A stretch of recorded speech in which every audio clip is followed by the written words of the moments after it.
record. All right.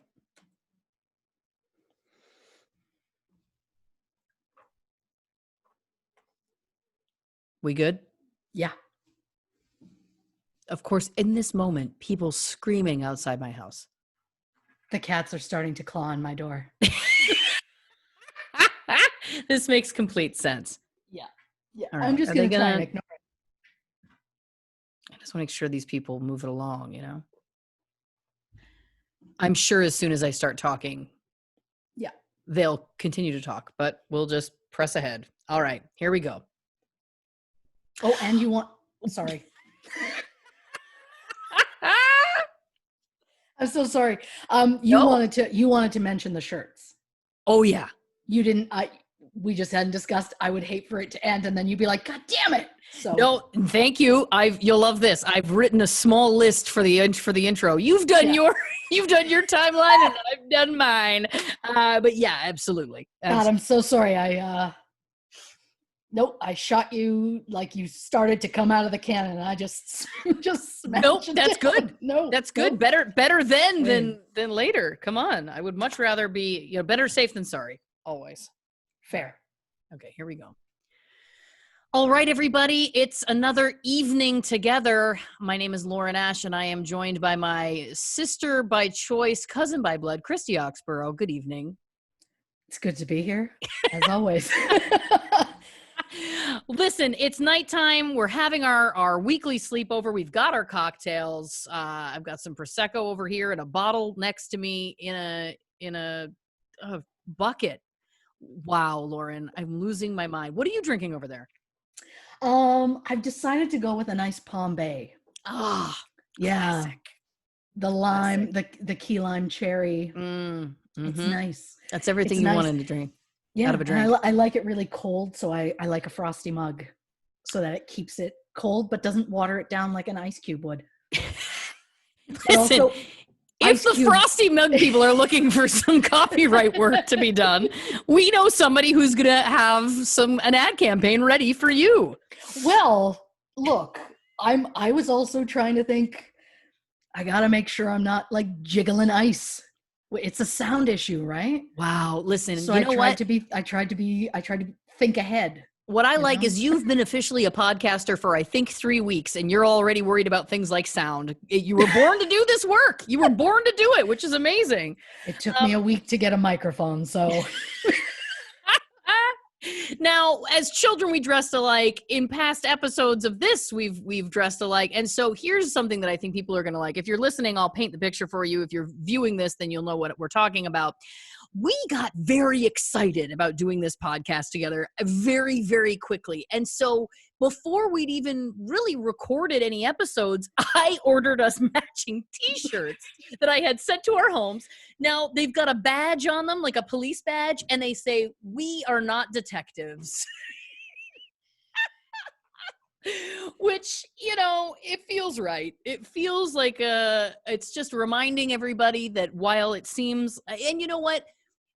I've made a misstep on these shirts because what I've learned over the past couple of weeks is that you especially are a detective. You're just not licensed as one. Yeah, I don't get the hazard pay, which is probably unfortunate. But yeah, you know what? That's high praise. I'll take it. It's true. It's true. It turns out I think I missed my calling. I mean, I couldn't run after a person. If they're getting away, I'll just let them get away. Sure. But I could fucking find out where they were 10 years ago and then send someone else to get them at their current location. I could do that. Yeah. So I'm like the guy in the van with the computers and like, I couldn't do computers, but you know what I mean. Yeah. Metaphorical. Yeah. I get it. Yeah, not all heroes wear capes. Not all detectives have credentials. Yeah. Or jurisdiction. I don't have a badge, just a passion. Exactly. And I love that. I love that slogan. Now we were talking about this though, because this is something that is not new to you or us as a duo. We got into mischief when we were younger. And the thing that came to my mind that really did make me realize, oh my gosh, we have been doing this since we were like kids. is there was a time when, how old would we have been? 13, 14 at the time? Maybe a little. Oh, I'm gonna go with like probably 15, Okay. maybe 16. Yeah. Okay. In that range. So there is a Canadian band called Age of Electric, and they Oh, are, listen, both of our favorite. We love them. And I've loved them for years. I mean, we've flown for this band more than one time. Like they had yeah. they broke up when we were still in high school, and they had a reunion Oh, tour a few years ago. We went to multiple dates. I got on multiple planes to Canada. And you got on multiple planes too. What should we I say? met in Vancouver. We did. To see them, yeah. And then I met you again to see them in Regina, Saskatchewan. We'll let all the Americans get their little chuckles because that's they can't get used to that name. But anyway, so our love of this band is huge, and the band is comprised of two sets of brothers. And there's the Kearns brothers and the Dahl brothers. And your favorite band member was the drummer, Kurt Dahl. My favorite was the singer-songwriter, guitar player, Ryan Dahl. And this was like, we thought this was so cute because it was like we both really gravitated to opposite brothers. And when I say we liked them, I think I am being very, very generous in not extrapolating on the level of obsession I would say we both had individually with each of these human beings, which didn't really seem human to us, I'm sure, at the time. They seemed like massive celebrities, which is so funny, too, because they were famous in Canada, but not anywhere else in the world. They were mostly famous in like Saskatchewan, is the true joke, because that's where they were from. Yeah. So it was such a huge thing. Like to us, it was like, my God, it was like a Brad Pitt level. Yeah. I don't know why I chose Brad Pitt, but a Brad Pitt level, like, I can't even think of the word, but ultra. Yeah, it was like they were like ultra celebrities to us. Absolutely. And it turns out not really. But here's the joke. So we realized, because recently when we've been researching these Unsolved Mysteries episodes, Christy's really been getting very well versed in how to use white pages. Our budget is unlimited. Don't worry. She's not scrimping with her background checks. Never. But it made me realize that when we were in high school, you found the name, I'm sure using Canada 411, which is like an online white pages in Canada. You found a phone number for Dahl, I think K or something, in a phone book. And I'll never forget, you called me and you were like, look, I think this could be him. And I was like, what do we do? And the answer was, obviously, call them. With me silently on the line. So this was a three-way call situation where you were really driving this bus and I was just Miss Daisy in the back. But what's amazing about this story is that you didn't want to tip your hand. And this is what makes me feel like you were born to be a detective, because you were like, well, I can't just call up and ask for Kurt, because then they'll be like, who's calling, whatever. I'll ask for another name. Do you remember what the other name was? It was like Steven or something. Oh God. I wanna say like Craig or something stupid. Like, it was just like, or Chad. Like it was just like a bro name. Yeah. So it was just like, I'm this cool chick because I know this dude named Chad. Like, I don't know. I mean, what were we gonna do? We can't call and say, hey, is Kurt there? Because what if it's him? And he goes, yeah. And then I just like silent scream and hang up the phone. Like, right. How does the conversation go? Like, well, how the conversation went was, we made this call. A woman answered. You said, hi, is Craig there? She was like, no. And you were like, oh, I'm sorry, I must have the wrong number. Hang up. You call me back. You're like, what do we do? And I'm like, just call back and ask for Kurt. And if she says, no, he's not there, then just say, oh, shoot, did I just call there again? You're like, yeah, this plan is flawless. So she calls back again. I'm on the line. The same woman answers. And Christy boldly is like, is Kurt there? And she was like, no, you have the wrong number. And then you're literally like, oh, did I just call there? Oh, I'm so sorry. I must have accidentally hit redial. Asking for a new name? I know. Long story short, we later learned, I think, that they had a sister or something. So I don't think that it was his house. I think it was unrelated to. I think it was the sister. They have a sister, Kim. A sister Kim, exactly. So that could be the K Doll. But my point, there was a pause. Like when I said, is Kurt there? She had a moment of like, wait a second. Like, I'm sure she was like, this is the same bitch that just called me. But it was that moment where I'm like, oh, fuck. She knows a Kurt. And So well. So yeah. well. Yeah. So I truly believe to this day that it was the sister. And Kim, if you're I think listening, so. I'm sorry. But also just like throw a teen girl a bone, you know? Yeah. Just like, he's not at this number, but I'll let him know you care, you know? That's nice. That's That would all have I been needed. nice. It's all I needed.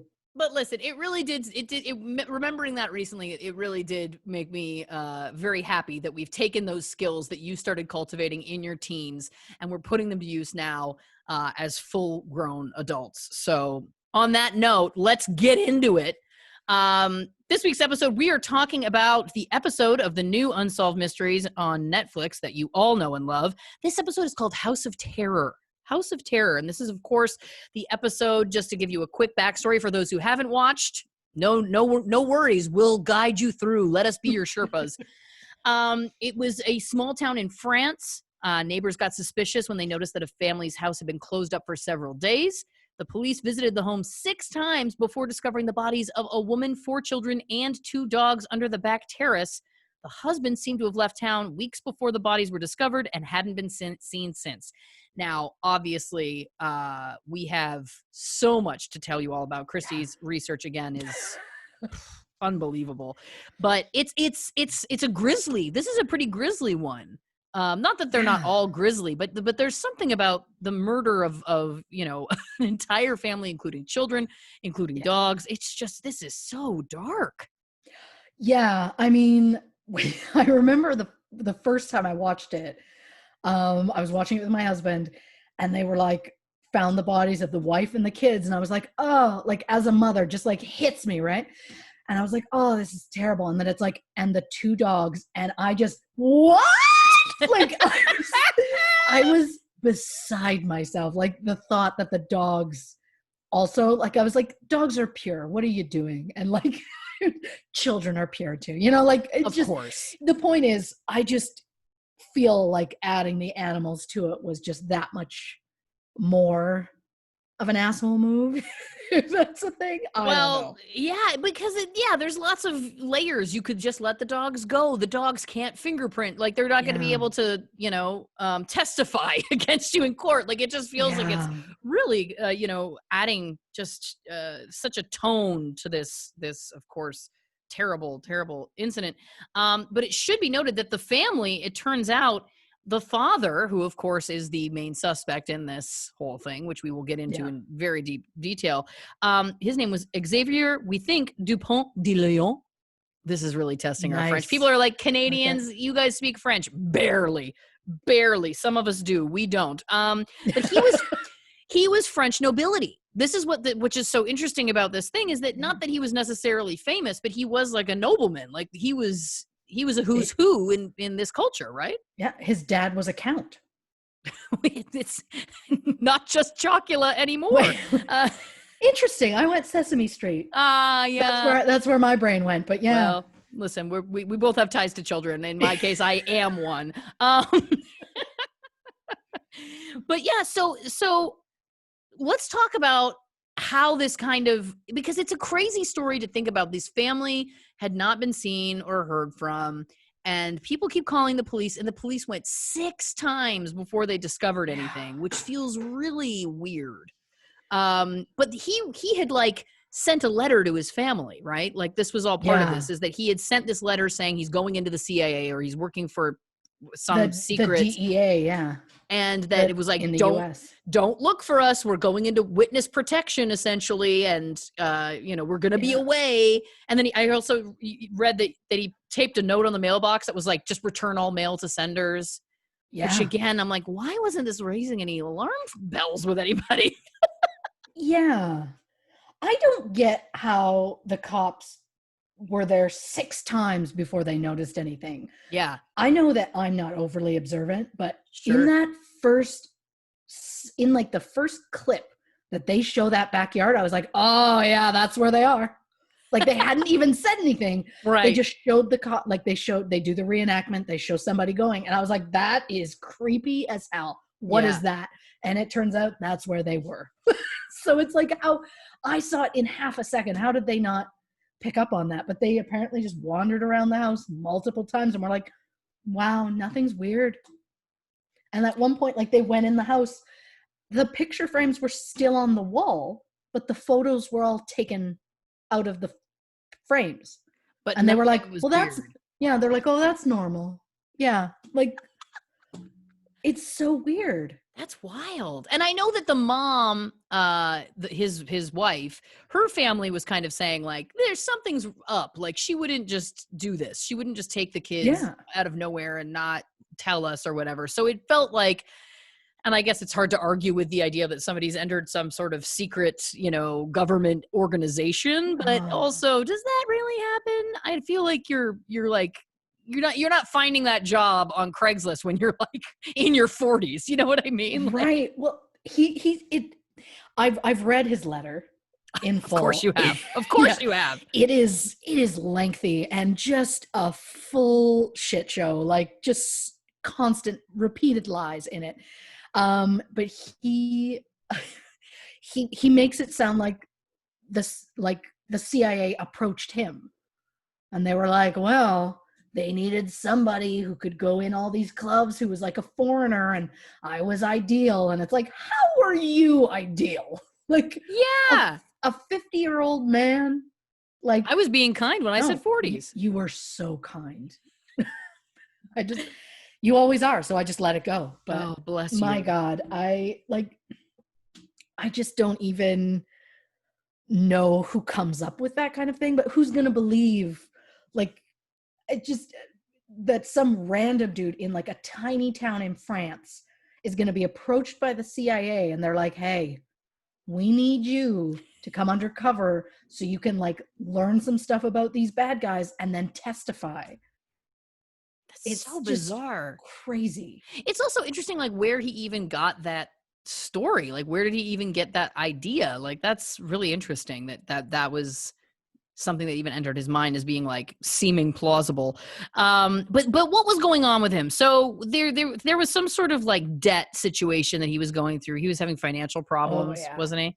And what's that all about? Because he was nobility. Now, correct me, and maybe you know more about this than me. I assumed that meant that you came from wealth. Oh no. Oh, okay, all right. His father died in January of the year that this happened, which was like 2011. I'm gonna go on a limb. Right. And his father was broke and had like nothing, and they just essentially whatever wealth had been in their family, they squandered it, and it just went nowhere. And so they had nothing. And so Xavier, I just hate using his name because I'm like, oh, what an asshole. I'm just so angry that not just that he killed his entire family, but that he got away with it. Yeah. And like he's been on the run for over a decade. Well, I guess almost a decade. But the point is, it's killing me. But he was not the best as far as like jobs go. He kept like coming up with a business and then it just failed because he wouldn't have a lot of employees. He worked out of their house because he couldn't afford to have a place. So essentially the money the family had actually came from the wife, Agnes. Her parents passed and left her money, like hundreds of thousands of euros. And that's basically what they'd been living on. And it got to a point where she had very, very little left. And she was like, okay, I'm going to put a stop to this. Anytime you're like, I want to do this job now. She was like, no, this time I'm putting my foot down. No, because we only have this money left. This is all we have left. And he freaked out on her. He like stormed out and then like sent her constant emails that was like, my poor darling, you were the one who forced me to do this. I can't believe that you'd put this on me, that kind of thing. And the true joke is he wanted the money. He wanted all of it to put into something he called Project Crystal, which essentially, I'm not going to bore you. Essentially, it's a Ponzi scheme. Oh, here we go. Right? So this is all it is. And so he is just, this is what he does. He starts a new project. He tries to get tons of people to put money in, and then he just uses the money himself. Like, he had a mistress. He had multiple mistresses. Oh But boy. he had one mistress in particular. He borrowed like 50,000 euros from her, which is, for us who don't know euros, that's like 59,000 US dollars. Oh, thank you for really getting close on the mic for that too. That's like $59,000, just for people who wanted to know. I just in case anybody wanted to know some secrets. But, in case you don't have your currency calculator handy. Right, yeah. So he borrows this money from her, and he even signed an IOU promising that he was going to pay it back by July of 2010. Spoiler alert, he didn't. Oh boy. So she is currently trying to like, she's currently in like taking steps to get her money back, and it's like, oh, you're not getting that back. It's gone. How are you ever going to get it back? Listen, I've been through enough breakups to tell you a little something. Any money you've lent a dude, you're never gonna see again. If you're lending money to a man, women of the world, hear my words. You're giving him money. You're not lending him money. Come on. Absolutely. And because the kind of person that you're lending money to is somebody that you would end up marrying. Do you know what I'm saying? Like, if there's a breakup, that money's gone. It's just gone. You're never gonna see it again. It's true. I mean, and the thing is, he got the money by like, it wasn't just her. Friends of his and family of his would give him money all the time. And he would send like emails that were like, I've hit rock bottom. If it all goes bad, I'll either blow myself up or set fire to my house. I'm awake every night with all these morbid ideas. Maybe I should burn down the house or give everybody sleeping pills or kill myself so my wife gets the money, and like all of these kind of things. And this was in like 2010, like the year before all of this shit went down, where he was like, I will die if I don't get $25,000. And so she obviously felt bad, and so she lent him money, and he blew it taking her out places. Oh my God. Like, he admitted to her the money's gone, and she's like, oh, well, what are you doing with it? And he's like, yeah, dinners when they went on weekend trips and all this shit. And it's like, well, you essentially paid for your own affair. So, like, it's just crazy to me that he borrowed that money and was like, I desperately need it. I have to have it. I'll die if I don't have it. And then it's like, oh yeah, let's go to McDonald's. Like, I mean, that's probably something I would do, but I would enjoy it. Not that I'm suggesting they went to McDonald's. But you're not French nobility either. Let's get right. Okay, but this is interesting because and now listen, let's talk for a second about unfortunately the deaths of his family. It's important to note because you just said that he had sent these emails in which he talked about giving his family sleeping pills, which is so dark, because isn't that essentially what he did? So he had his wife, and then it was 4 children? Yes. So we got the Arthur, wife, Agnes. Right, yes. Okay, yes, we're looking at the same list. Fantastic. Yeah. Compiled by you. You take this one. You wrote it. You do it. So the wife, Agnes, she was 48. She was a teaching assistant at a Catholic school, in case anybody is interested. Considered kind, but strict with their children. Very religious, but also really involved in her children's lives. So, then we've got Arthur, who was 20. He's the oldest of the kids. Yeah. The thing of it also comes down to Arthur was not Xavier's. Oh, right. They did touch on this in the show. They touched on it briefly, that Agnes and Xavier were together in like late 70s. And then they got engaged in 1982, went on a little trip to Corsica. I could have researched where that is, but I honestly have no idea. Let's say like Spain, Italy or something. I'm going to be horrified that I guessed those. So we're going to get letters. Yeah. I am Corsican. How dare you? I know. I'm so sorry. I'm sure your place is lovely. Yes. So they went on this trip after they got engaged. Xavier meets a woman, falls in love, dumps Agnes. Whoa! Yeah. Years later, obviously he's single again. He ends up running into Agnes, who is at this point pregnant and single because the man who's the kid's father, just no interest. And so he decides, all right, let's do this. And she has Arthur, and he takes him as his own son. And they end up getting married a couple years later. So Arthur is always considered his son. Right. Which, I mean, But in not that by, moment. but not technically by blood. Right. I mean, it's beautiful until he murders him. You know. Yeah, great stepdad until that pesky killing. Yeah. All right. Yeah, So that was. So there's Arthur is the oldest, and then there's three more: Thomas, Anne, and Benoit. Right. Yes. Benoit is the spelling for anybody wondering. Yeah, that's a really butchered way of putting it. I mean, look, I've already told you at the beginning of this before we recorded that I'm probably not going to say any French names because I am the last person who should. I mean, when I have to, I will, but my God. French is not the best. I lost all of it. We take French in school when you grow up in Canada, but I've lost it all. I feel like if you don't keep up with it, it leaves you. And so, so there was the 5 of them. And then of course the dogs. Now you did tell me that you did find the dogs' names and it took some digging, and I want to know who they are. Well, because they deserve to be mentioned. They do. Here's the thing. Every time I look through this case, everybody's like, these are the people. Only about half of them mention the dogs, which I find a little disheartening. Yeah. But the dogs, again, I did say I wasn't going to say a French name, but there is a hash, like apostrophe over a name, so I'm going to have to. An accent. Yeah. The dogs were Leon and Jules. Oh, wow. I know.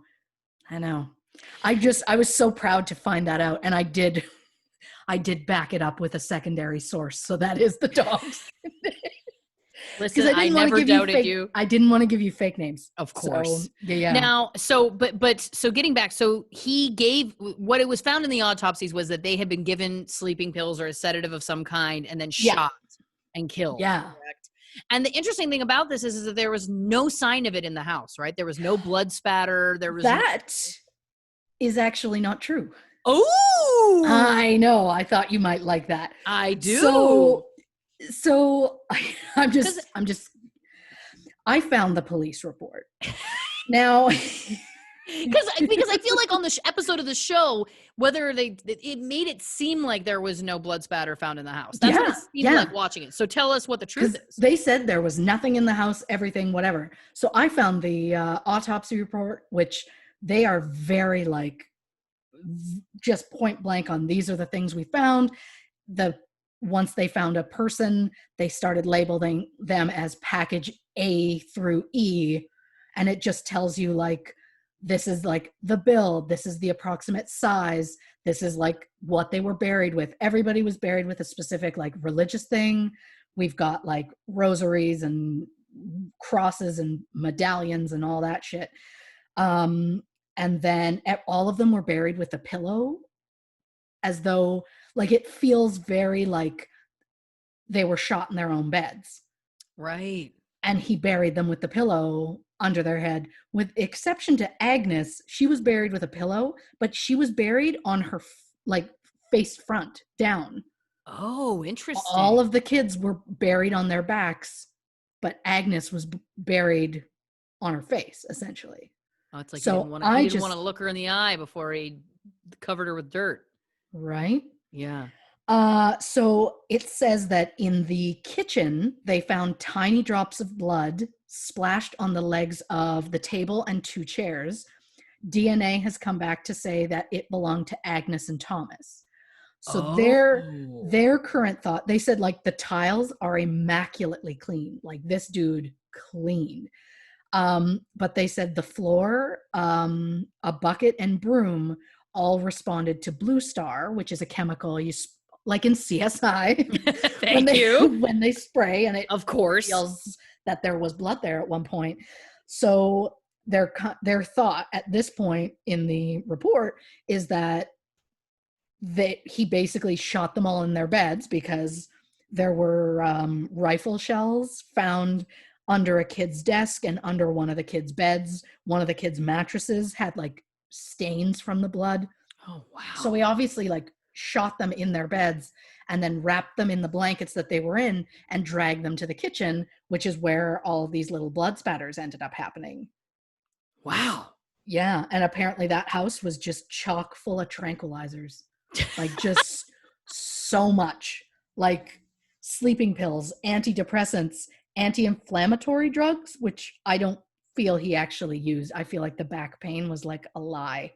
Yeah. But that could be a whole other thing. He could have just been addicted to anti-inflammatory drugs. I don't know.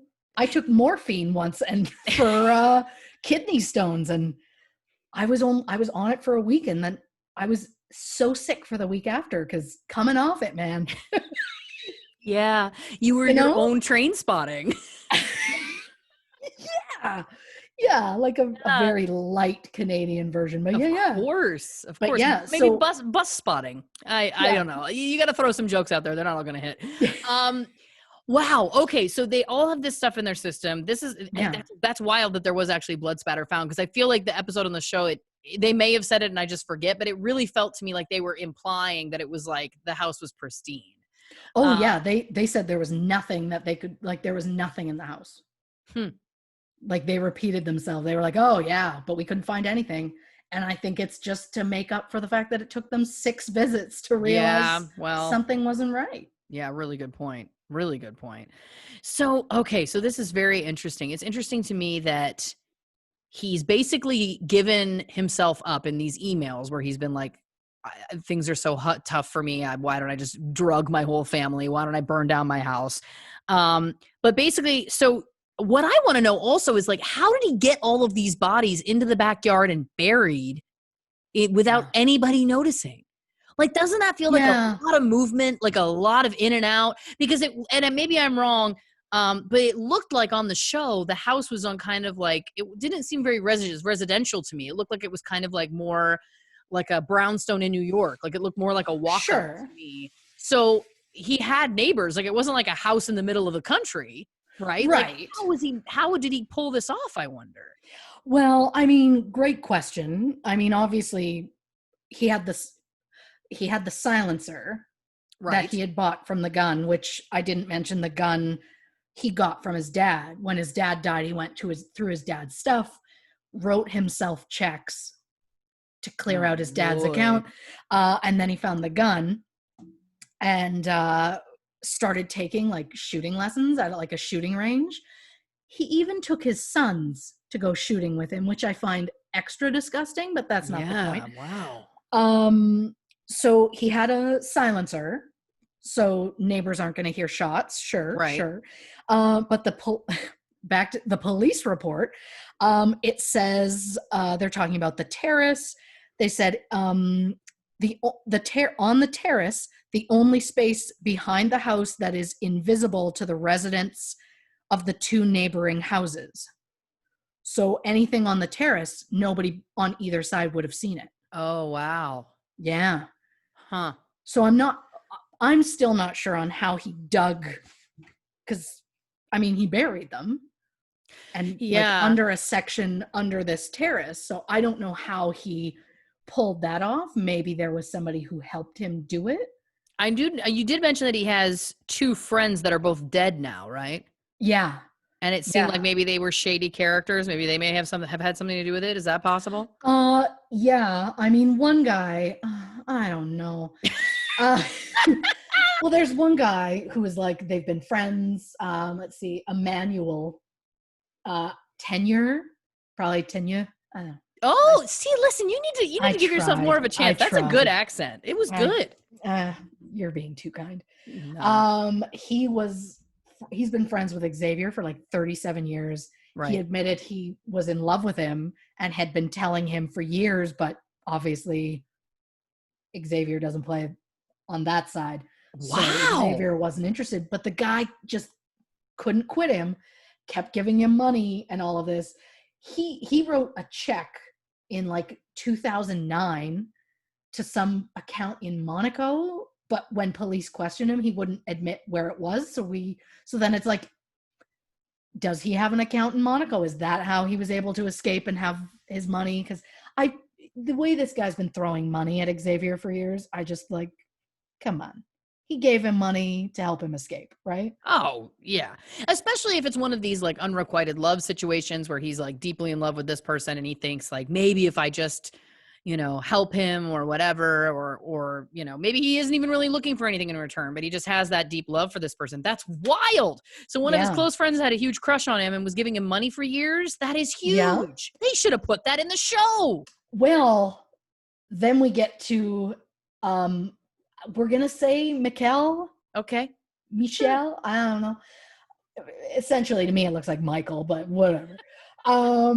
He was also longtime friends. They were considered like brothers. Right. During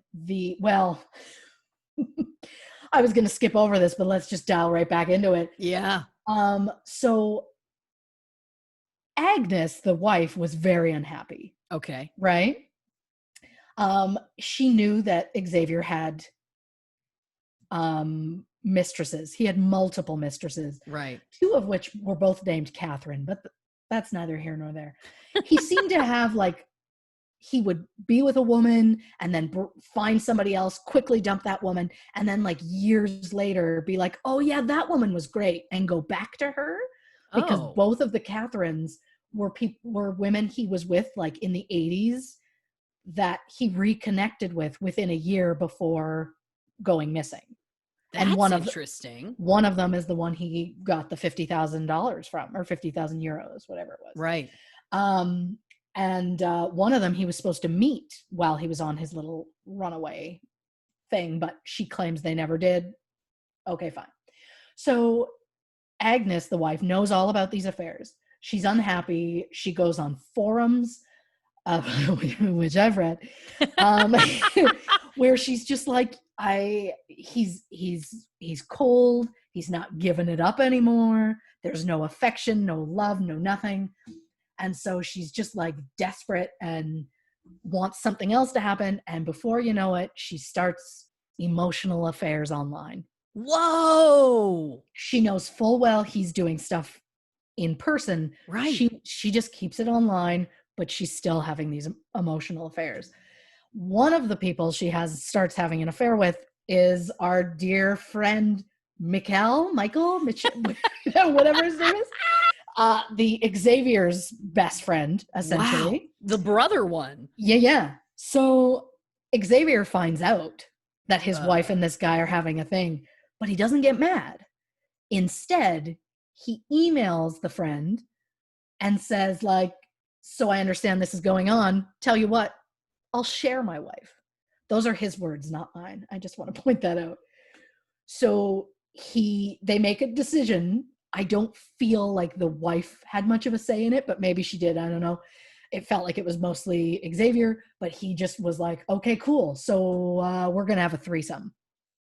And so the wife and the killer and this best friend / brother guy, they have threesomes multiple times. Now, the part that's the worst to me, like, people go do what you want. I don't care. Sure. If it's not hurting anybody, by all means. Sure.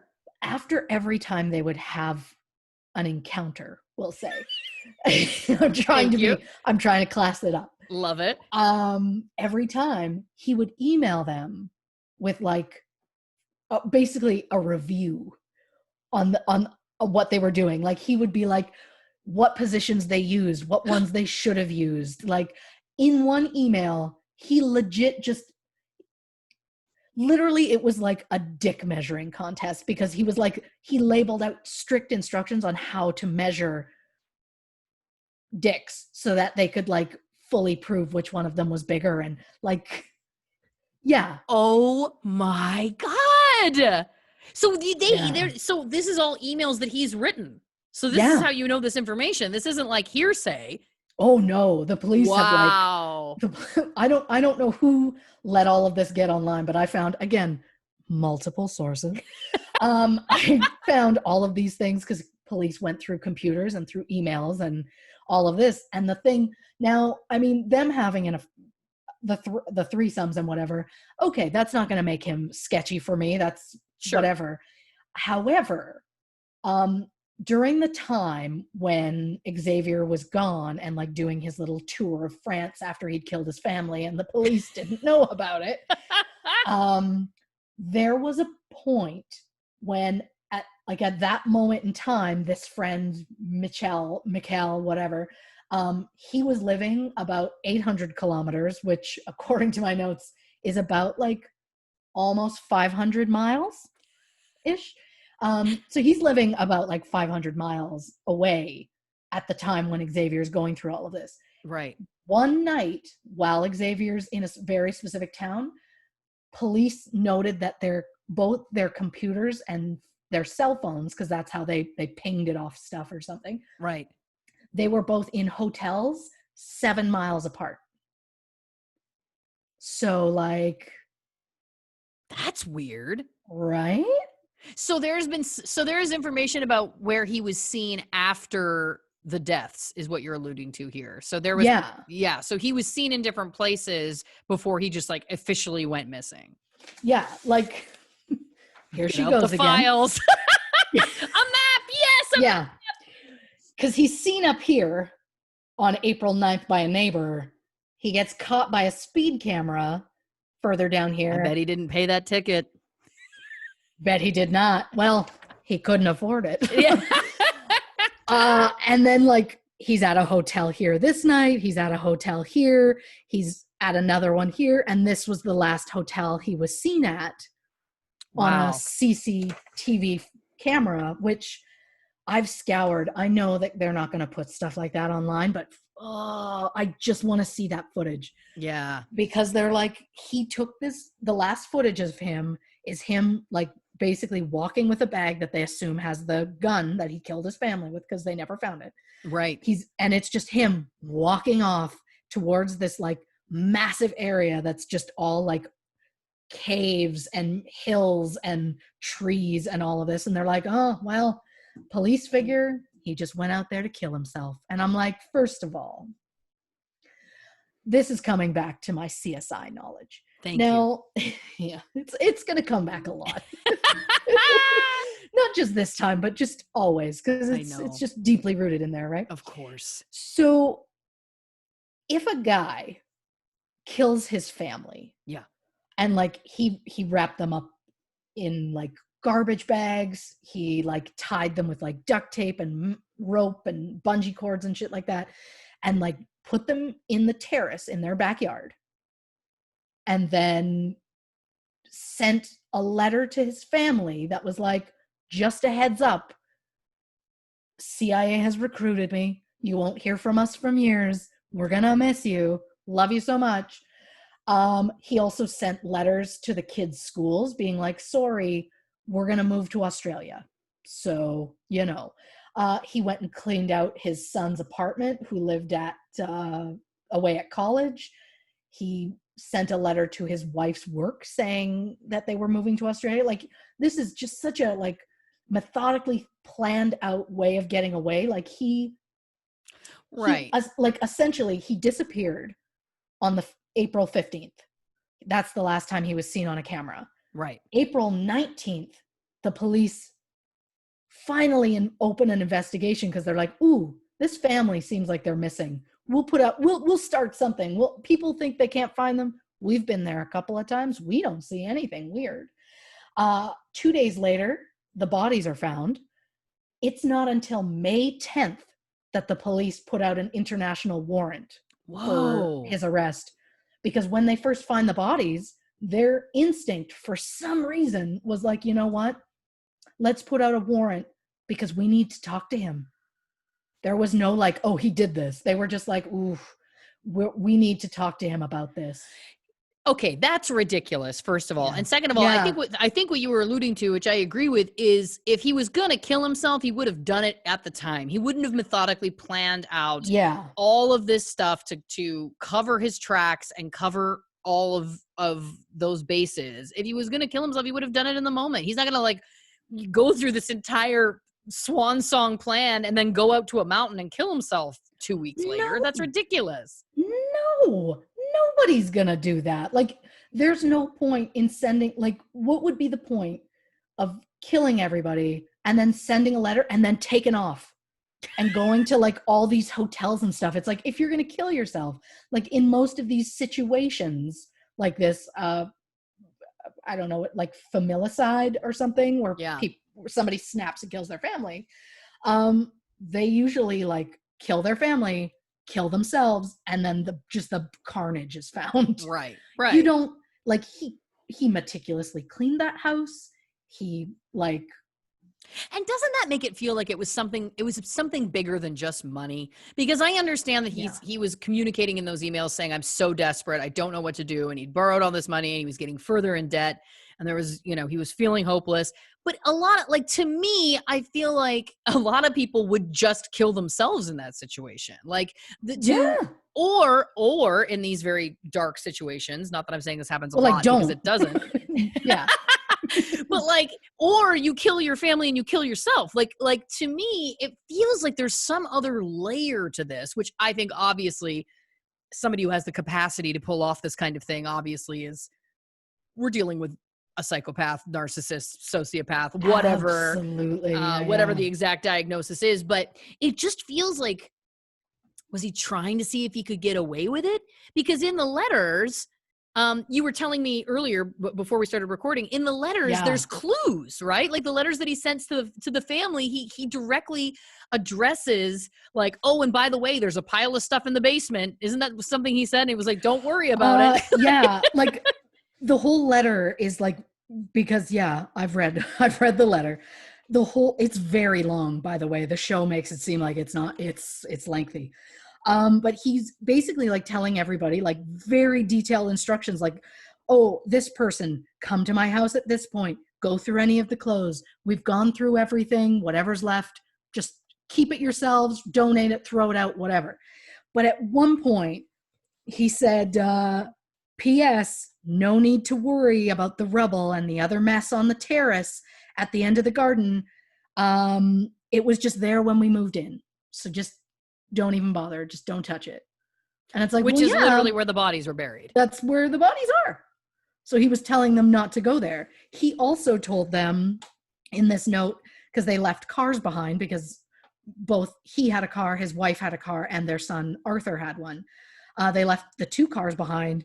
And so it was like the paperwork for these vehicles are signed and on the table.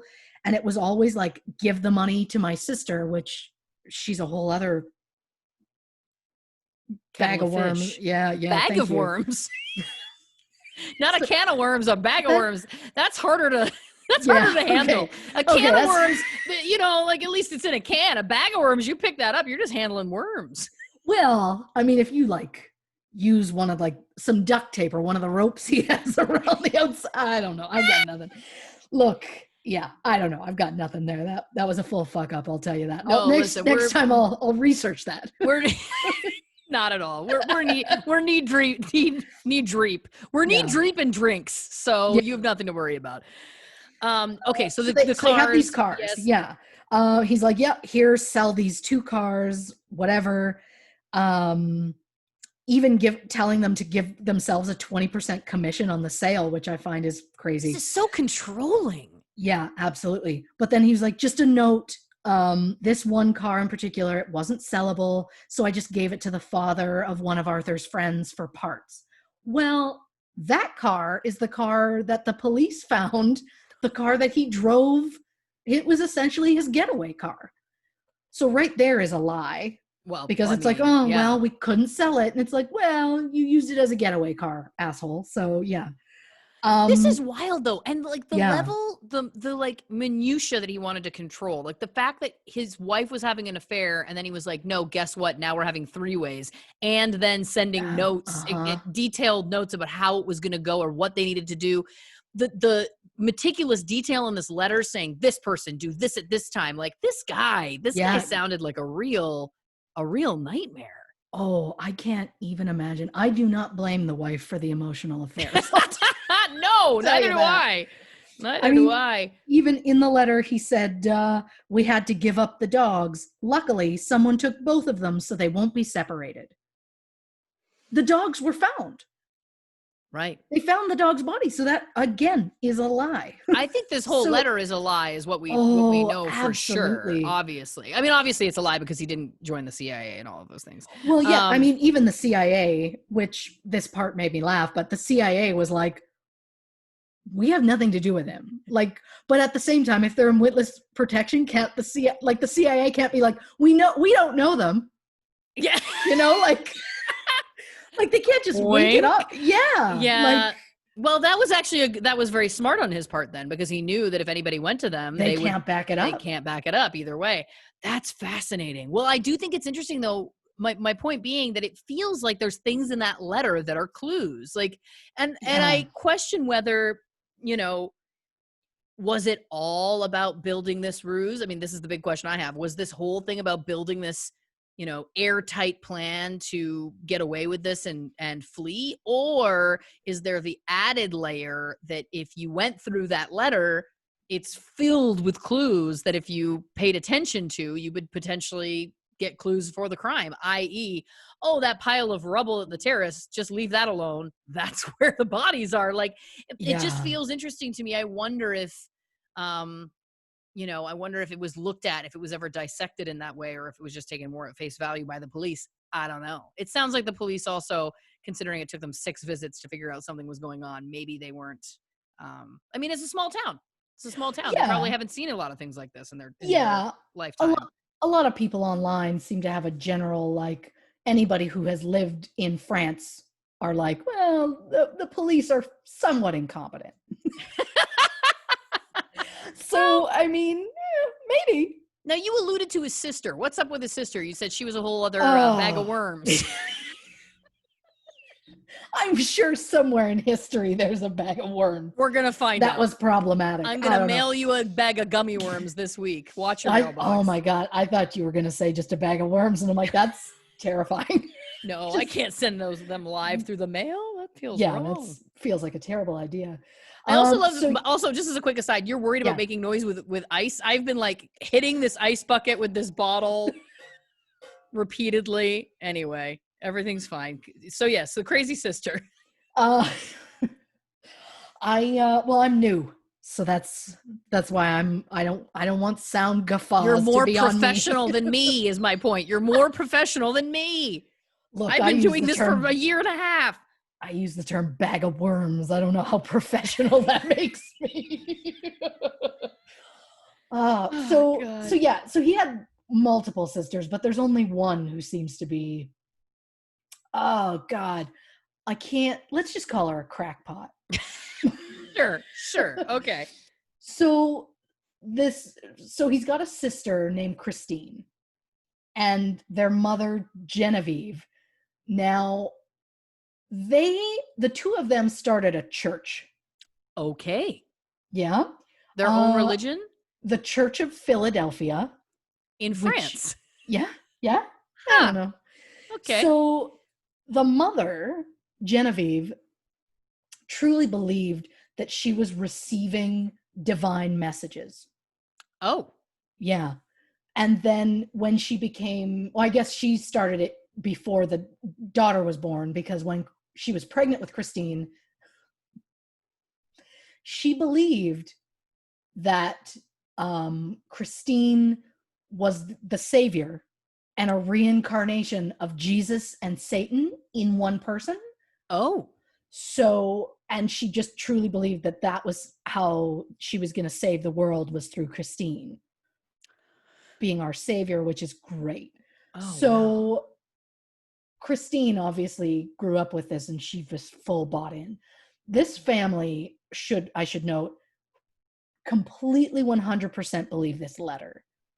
Like the Cuckoo Bananas letter that we've already proven have multiple lies in it. It's all they're lies, like, they're like, oh, it's true. So what do they think then? They think that the bodies are not Xavier's family? Right. I know. Okay. Well, they believe that because they said that the family didn't get to identify the bodies and they feel the bodies were cremated really quickly.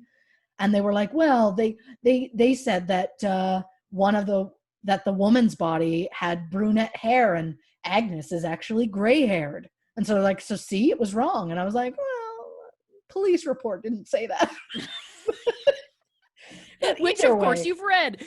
Of course. But also a couple of quick things. One, they use other ways of identifying bodies like dental records and DNA, I'm sure, and stuff like that. So I'm assuming that they did successfully identify those bodies, right? Yeah. I would like to believe that. I would believe that, dental records especially. But I'm also guessing now, and maybe you know because I know you've read all of it. Did he not shoot them in the face or the head?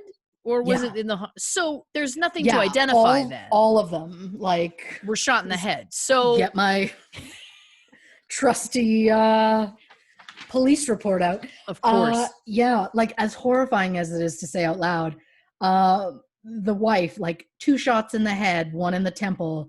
The oldest son, 2 shots in the head. The next one, 3 shots in the head, shot in the chest. 2 shots in the head, shot in the chest. Like constantly. And one of them, it was like... the ME, and now I'm going there. Noticed that he had basically like held the gun like right to the youngest son's head.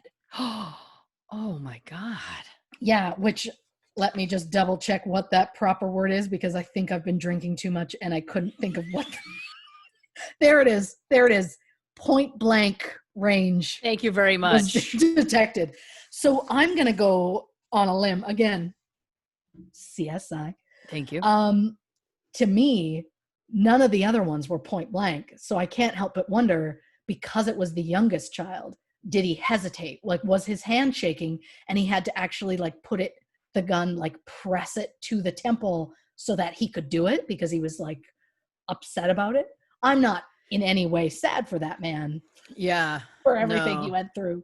Because I just can't even imagine all the bullshit he pulled. Oh my God. Well, like even once they were dead, he was using their cell phones to like text and respond to texts from their friends and stuff. This is like an evil mastermind, this guy. Yeah. Like that's crazy. This part in particular just was so unsettling to me. So the timeline seems to be that he killed them the night of April 3rd. They were seen out. They went out for a family dinner. Thomas had gone off to school. And so the rest of them, they went out for dinner. They went to a movie. I found out they went and saw Rango. Now, I don't know if you've seen Rango. It's an animated one where Johnny Depp is like a lizard or or something like that. Yeah. So I've seen that movie. And I'm just going to say, can you imagine if that was your last movie? Maybe that's what drove him to kill. Here's the thing. That movie, oh God, just to describe it for people who've never seen it. Sure. It is pretty much, I would say, it's like Johnny Depp's Reputation. It's trash. It's just so bad. It was. Yeah. I remember like sitting in a theater watching it because we'd gone out of town, whatever, and it was only 3 of us at the time. We only had the 1 child, and it was the only movie at the theater family friendly, so which is probably why that's what they chose. And I just remember sitting there and making constant eyes at my husband of like, are you dying? Because this is boring as hell. Like, it was terrible. So I can't believe that they went. I love that upsets me almost as much as this whole case. So April 3rd is the day that they're saying they went on this nice thing. They were all seen together, went home, he drugged them and then killed them. Right.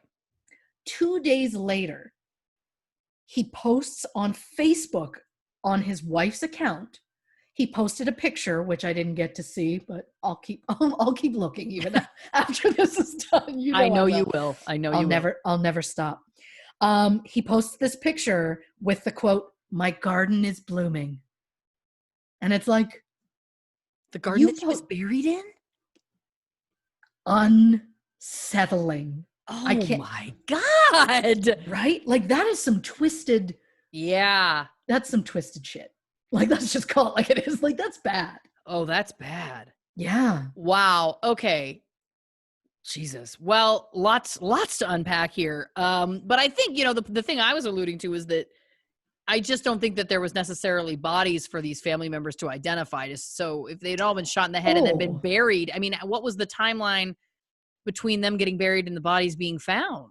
Wasn't it like they got buried probably because I mean not the oldest son, the second oldest son was killed a different day that's because right? he was away and he got called home because he was told his mother was in a cycling accident and was in a quote small coma, This which guy is sick. This Xavier yeah, guy is sick. I want to get it's back to that in a second, yeah. but yes. So you keep going. Yeah. So when were the bodies found? So bodies were technically found April 21st. So they were potentially buried, for like Yeah. 3 weeks. Yeah. So I'm going to go on a limb here again. I'm not an ME, but I feel like, you shoot somebody in the face and then they're, buried crudely. And like, I don't know that first of all, I don't know that any family is going to want to see that of their loved ones. And then second of all, I No. also don't know whether or not they would have even been able to identify anybody at that point. Yeah. So that's the first thing. The next thing I want to comment, because I know I'm really fixating on this mom and sister thing, but Yeah. so he grew up with this mother and this sister in the same house. This is what we're led to Yeah. believe. So Yeah. he was and is he an older sibling? Do you know, or That unfortunately I don't know. And now, God, I wish this is something that should have been on my notes. No, you've uncovered so much. Don't go there. Their father apparently was also a serial cheater. Wow. He was a drinker. He drove his family apart. The daughter, who is cuckoo bananas, if I may, she didn't see him from like the 90s or so till like after his death. Like she just was done with him because he broke their family apart.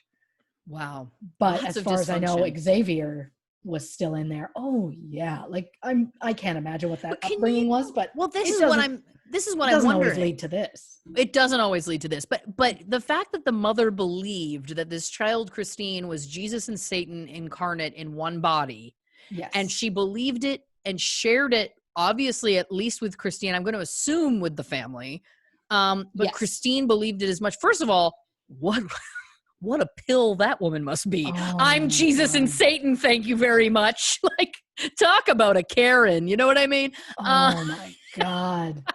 I just think of poor Agnes having to deal with it. Oh, that like is every time she comes over, she's like, oh, here we go. Someone get her the rosé for the savior. Like I can't. And the King of Darkness all together. Yeah, right. Yeah. I'm just wondering what that must have been like. Like, obviously, it seems to me that it can't be a coincidence that was in his family and then he turned into being this homicidal maniac. It feels like there has to have been some that I'm sure no one will even know ever what the level of dysfunction or abuse or whatever was happening there. And again, I'm not saying this to alleviate him of any burden or guilt or anything, but it's more just trying to make sense of it because it's so grisly and awful and feels impossible to believe. But then when you hear things like that it's like, well, his mother and sister believed that she was a combination of Jesus and the Antichrist. It starts to make you wonder, wow, okay, what kind of fucked up shit was this guy raised in, Right. Well, a lot of people seem to think that because a lot of people, the big issue is, I mean, we all know he killed him. He killed his family. Yeah, There's no doubt in anybody's mind. Well, except for his family. Yeah, well. But there's just like, he did it. he did it. But his family, obviously they don't believe it, but a lot of people online are like, well, I think it was a religious thing. Like he felt that they were going to be shamed because they were about to find out that they were broke. He didn't want to bring that shame on his family, so he killed his family, but he didn't kill himself because killing yourself won't get you into heaven. Now, to that I say, people who knew him were like, well, he was not a religious man, never stepped foot in a church, so any reasoning of like religion is not true. No. His mother and his sister and their church, they didn't even go to the funerals themselves because they don't believe in going to actual, like, to other churches. Oh, okay. Yeah. Wow. So they didn't even go to the funerals. And they were also like, but why would we go? That's not even them. Like, they have a family blog.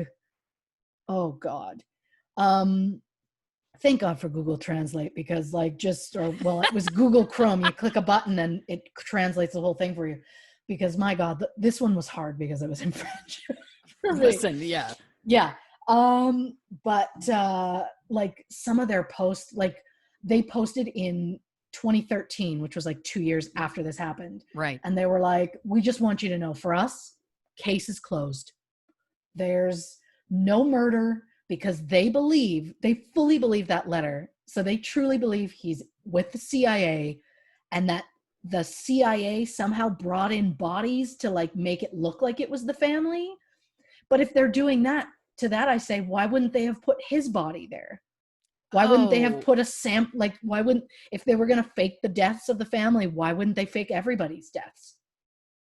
And they wouldn't have had to go to the trouble of burying the bodies. They would have all just been in the house, and the house would have been set on fire, and then they would have found remains. And I love that we're also like giving the benefit that it's like the CIA just does this. I mean, listen, I don't know what they do. I'm convinced they do. But I'm also convinced they listen to everything. So we respect your work. You hardworking people. And I have no reason to say a thing to anybody. Thank you very much. Wow. Yeah, all right. So this happened in 2011. He hasn't been seen since. Yeah. What are the theories about, like, I'm assuming that there have been sightings all over the world at this point. Oh yeah. I think they said they've had over 1,000 leads on him being found at some point. They thought they saw him. Somebody thought he was in a monastery, but then it took them a while to get to the monastery because they had to deal with the monks all having a vow of silence.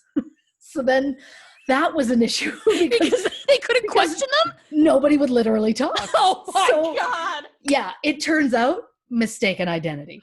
They thought they had him in Scotland a few years ago. DNA proved it's not him. They've thought they've seen him in like Africa and Thailand. And there was the sister. They checked her house. The savior.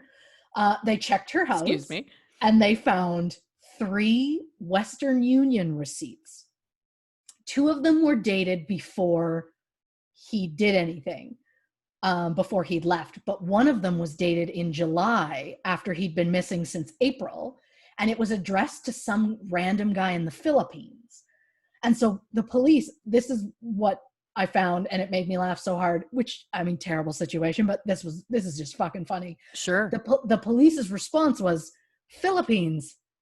Well, we could go halfway around the world. There's just so many islands. We'll never find him. So from my understanding, they're still considering going. Oh, wow. So, wow. I mean, yeah. So I mean, I know what I think he did, but I mean, I obviously don't have a specific plan of where I thought I don't have a country listed of where I felt he went. But I mean, my God, that man just got the fuck out of Dodge. Yeah. He killed his family, which is horrific. Yeah. And then, I mean, the dogs. I just keep coming back to those poor dogs. And then he goes on like a journey through this. He goes through a fucking like lovely weekend that a European would have, just a nice drive through the French countryside. Yeah. He stays at ritzy hotels. He makes sure he pays with credit cards so that they can specifically track him. He makes sure he's seen on video in like hotel rooms. He's seen on video doing like taking money from an ATM, which I have questions about because they said he closed all of their bank accounts. So how is he taking money out of an ATM if he closed all the bank accounts? But I believe he has another account, but that's a whole other thing. He's seen on all of these cameras. So I think it was just a massive fuck you to everybody and was like, he knew he didn't have the money. He had what they're called in France are bailiffs. They had a bailiff that was scheduled to come to their house on April the 5th, which is 2 days after he killed his family. Yeah. To recover a debt of over 20,000 euros, which is like 2,400 American dollars. 24,000. Sorry. I was going to say, 24,000. hold on. Yeah. Let me get out my currency calculator. No, great call. Yeah, you're right. It's about 24,000 US dollars. Right. They were like, that was like the low end. There could be more. Would but he do this guy coming? The mistress was coming after him because she wanted her 50,000 back, which is almost 60,000 US. So if he's going to have almost 80,000 plus dollars that somebody's coming to his house to get, he needs to get the fuck out of there. He can't be seen anymore. Right. So it's like he was like, you know what? I need to get out of here, but it's going to be so easy to find me because you're going to find a guy with a wife and 4 kids of the same genders and the same ages. And it's like, that's way more easy to find. So I think he was like, I have a better shot if I go it alone. I can't leave them behind, because if I leave them behind, eventually she'll get wise and remarry. That's truly what I believe, is that he was controlling enough that he was like, fuck, she's not going to touch another man. So he kills his family and then takes his drive to try, like, big fuck you, police, I'm smarter than you are. Yeah. Seen on camera so he can be like, look, I got away with it. And then I think, well, how many ports do you think France has? Ports? You know? Like ports of entry? Ports, like seaports. Oh my gosh. Do you know how many approximately? I'll guess 20. Well, I'm glad you asked. There are 88 ports. Wow, that feels really high. It does. And now this was what took the most research this week. Yeah. I went through every port to figure out how far it was from the hotel he was last seen at, because he was last seen on foot. But they're like, he walked off in the distance. Well, who knows how far he walked before he like doubled back or something without the camera seeing, right? So now, of the 88 ports, I checked based on how many miles away they were. I felt like most of the people listening are probably American. I felt like I should do it in miles just to be relatable. I like it. So now I also couldn't decide if you'd like it in a bar graph or a pie chart. So I did both. Oh my God, this is amazing. Wow. I wouldn't even know where to begin on how to make a pie chart. Well, here's a fun site online. I'll tell you. I was actually going to make it by hand. And I just didn't have the time. Wow. Okay, so walk me through this. Okay, so this is the amount of ports that there are within range of the hotel. Okay. So this little tiny sliver here is the ports that are more than 700 miles away. But this one is 500 to 700 miles away. A lot of them. 41. Yeah. So my thought was, this is a lot of ports. So let's just like dial it back a bit, Ash. So I then thought, let's look at the ports less than 100 miles. Those seem reasonable. So here we go again. Another pie chart. So there are 2 ports with less than 25 miles away from that hotel. And when I and there's 5 or 6 less than 50 miles away. So, I mean, he could have easily gotten to any of these ports. Oh, yeah. And fucked right off. But you know what else he could have done? He could have taken a train. I'm sure you have information. Oh my God, the train stations. Okay, so here's the hotel in the blue. Sure. So to the west, we got 3 in the green. Yeah. They range between 9 and 17 miles away, which Google tells me is approximately a 3 to 6 hour walk, depending on which one, right? Yeah, yeah, so, totally. And then to the east, we've got 7 in the red, which range between 6 and 19 miles, which is like a 2 to 6 hour walk. So like he could have easily been like, I'm walking up this way, double back to like hit a train, and then he's just fucking gone. Well, and listen, I've never been to Europe, I know, which is a travesty, but what I do know about traveling in Europe is that the transportation systems are amazing and you can get anywhere you need to go Yeah. in a relatively short amount of time. Planes, trains, and automobiles takes on a whole new meaning here. So I Yeah. think that that's very interesting and super relevant information, because it does feel like he was last seen walking on foot. Who's to say he didn't walk to a train and then take that to a port, get on a boat and go somewhere? Yeah. I just feel like what you've really, the case that you've really built here that I'm really responding to is this person made this plan foolproof, that it bought him time. So That's all he was doing. Yeah. Because as you said, I don't think they even put out a whatever APB or whatever about him until May 10th, I think you said. And so that's given him, between the time that he was last seen and the time, that's a chunk of time to disappear. And all it takes is a box of hair dye and a half an hour, and you can change your appearance. Yeah. I feel like, he's in the wind. And if he was, savvy enough to be able to pull off all of the rest of this, why would we believe that he wasn't savvy enough to pull off truly disappearing into thin air, which he did, which is, it's so chilling. It's so chilling to know that this person could have gone and have a new family at this point. Who knows? I mean, they're all online. There is a hard, like, large section of people who are like, somebody, like, there was a quote that was like, somebody says, oh, he's been remarried in Great Britain.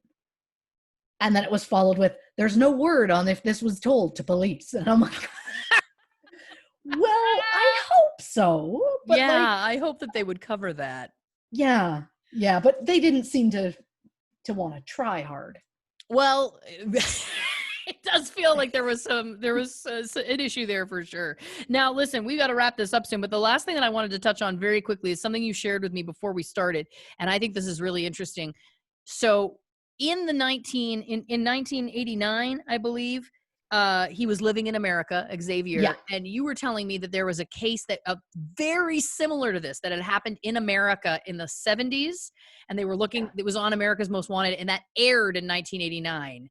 And it's feasible that Xavier, living in America at that time, could have seen this, because the similarities between the cases you were telling me are very similar. And that to me is also very chilling, that he could have potentially used that information to help him commit his later crime. Yeah. I mean, granted, it was decades before it happened, but you can't tell me it didn't plant a seed. It could plant a seed. Like, you see something and you get an idea and you're like, maybe. And then, like, decades later, you pull it off. Well, it's like when you see a good recipe. I saw a recipe like 8 years ago, and then the other day I was like, hey, you should make those stuffed jalapeno poppers. You know what I mean? Like, I remember.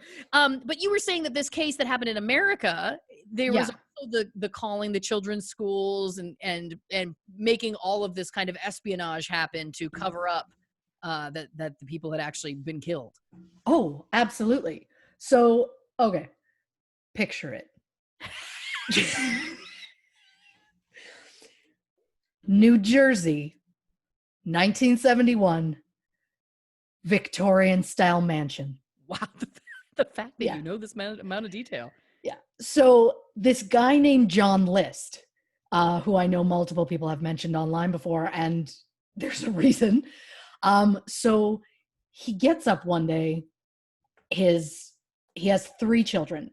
His children have left for school. His mother lives in like an attic apartment in this mansion. So he goes upstairs and he shoots his mother in the face. Jesus. As you do. Jesus. Then he comes downstairs, goes in the kitchen, shoots his wife in the back of the head. And then he just like waits. And 2 of his children, the 2 younger ones, there were like 13 and 16, they come home from school. He shoots them in the back of the head. And then he goes, he has a nice lunch. He goes to the bank. He closes his bank account. He closes his mother's bank account. He then goes to the school to watch his oldest son play soccer. And then they come home after school. The son, he tries to shoot the son, but when the son was found, he had obviously tried to fight back. So the son got shot multiple times and had defensive wounds from trying to fight back. Oh my So God. he's got his mother and his wife and his 3 kids. He's shot them all. He puts them in sleeping bags in the ballroom of this mansion. So let's focus on that, the mansion. Okay. This is So a he game puts, of Clue that I don't want to play. You know what I'm saying? right? So he puts them there. He turns the lights on in the entire house. He turns the radio on to like a fucking like evangelical and what I don't know. Evangelical. Thank you. You're welcome. He turns it to some station, locks up the house, leaves. He sends a letter to his kids' school and their part-time jobs and is like, they have to go out of town. My mother-in-law is very ill. She's in North Carolina, I think it was, and they're going to go visit her. They'll be gone for weeks. Well, the joke is the mother was supposed to come visit, but she did get sick. So she called and said, I can't make this trip. He later said, if she'd come, I would have just killed her too. So, but he got away with this. He disappeared, right? He got away with this for years. Yeah. Like he sent the notes to say the kids won't be around.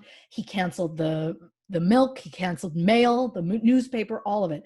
He canceled it all, locked up the house, and just fucked right off.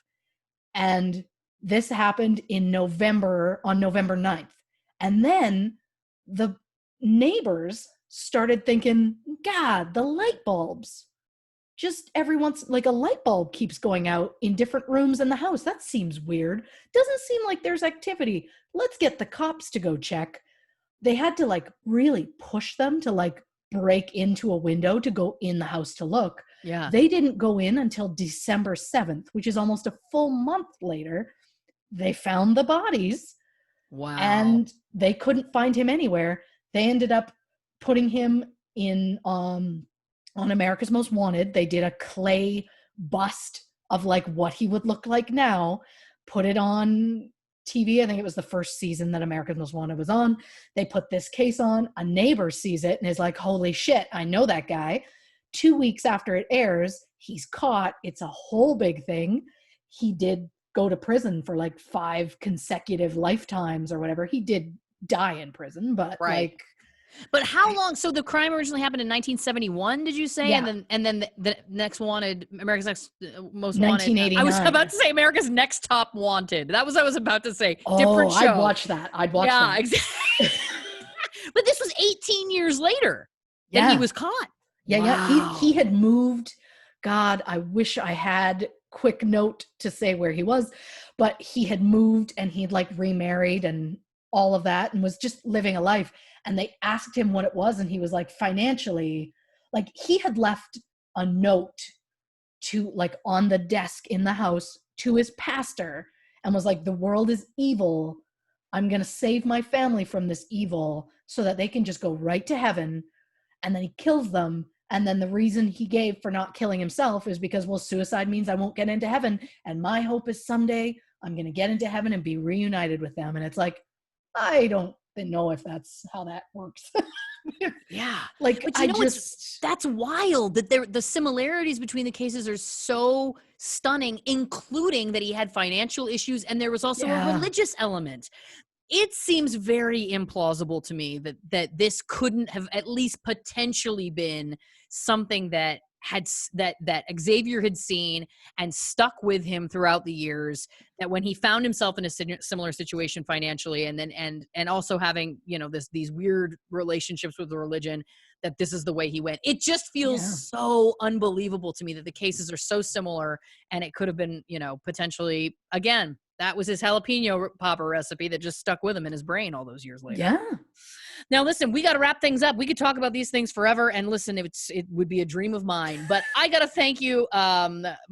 Listen, your researching never fails to amaze me. We talked about this ahead of time and we were like, oh, the House of Terror one. Is there going to be that much to talk about? And the point is that we've talked forever and we could keep going for another 90 minutes if we wanted to. So absolutely. Christy Oxborough, my co-host, my researcher, my dedicated detective, I thank you for your work because this was truly impressive. I thank you for giving me an outlet.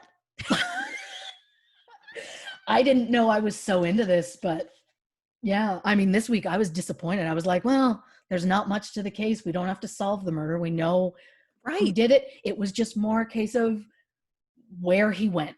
And I guess, and just like, if I may, a scotch of why the hell would he do it? Yeah. But it's just because he's an asshole, you know? I think that's the best way to put it. Yeah. So I thought, God, there's not going to be a lot going on this week. So I'm not going to, it's all European stuff. So I'm not going to use white pages. I'm just going to whatever. And next thing I know, I'm like, I might not have time to get it all done. Like there's just so much. Well, listen, buckle up, because next week we are going to be tackling the episode of the new Unsolved Mysteries on Netflix entitled Missing Witness. Now, this is another one where we definitely know who did the murder, and I cannot wait to find out what you managed to find out about everybody involved in this case. I know it's going to be impressive. I'll take that. All right. Listen, thank you. Thank you, everybody, for listening. I'm sure you love true crime and unsolved mysteries as much as we do, and we appreciate your support. Do you want to say goodbye to the people? Well, thanks for listening, everybody. That's great. Thanks so much, everybody. Take care. Bye.